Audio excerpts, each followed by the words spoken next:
بسم اللہ الرحمن الرحیم۔ عید الاضحیٰ مسلمانوں کا ایک مقدس تہوار ہے۔ اس دن مسلمان سنت ابراہیمی پر عمل کر کے اللہ کی رضا اور خوشی حاصل کرنے کی کوشش کرتے ہیں۔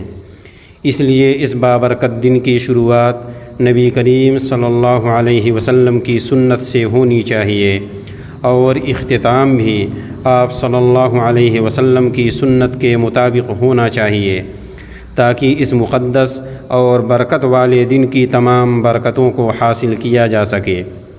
آپ صلی اللہ علیہ وسلم کی وہ سنتیں جو آپ صلی اللہ علیہ وسلم عید کے دن کیا کرتے تھے، ہم آپ کے سامنے پیش کرتے ہیں۔ نمبر 1، 9 ذی الحجہ کی فجر سے 13 کی عصر یعنی عید کے چوتھے دن عصر تک تکبیر کہنا، بیہقی۔ نمبر 2، صبح سویرے اٹھنا۔ نمبر 3، غسل کرنا، ابن ماجہ اور بیہقی۔ نمبر 4، اچھا لباس پہننا، اپنے پاس موجود کپڑوں میں سے سب سے اچھا کپڑا پہننا، نیا کپڑا پہننا ضروری نہیں ہے، بیہقی، ابن خزیمہ۔ نمبر 5، خوشبو لگانا، حاکم۔ نمبر 6، مسواک کرنا، سنن ابن ماجہ۔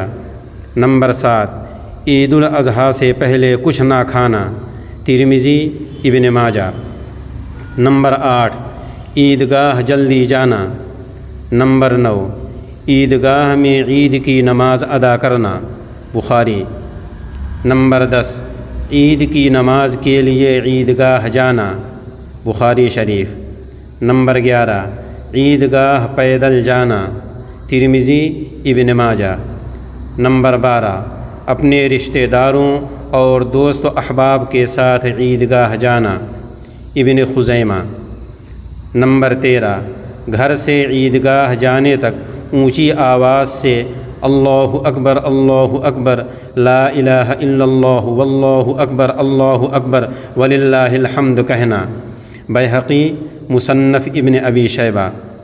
نمبر 14، عید کی نماز کے لیے ایک راستہ سے جانا اور دوسرے سے واپس آنا، بخاری شریف۔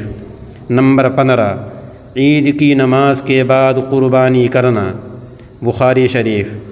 نمبر 16، اپنے ہاتھ سے قربانی کا جانور ذبح کرنا، بخاری شریف۔ نمبر 17، عید الاضحیٰ کی نماز کے بعد قربانی کا گوشت کھانا، دارقطنی۔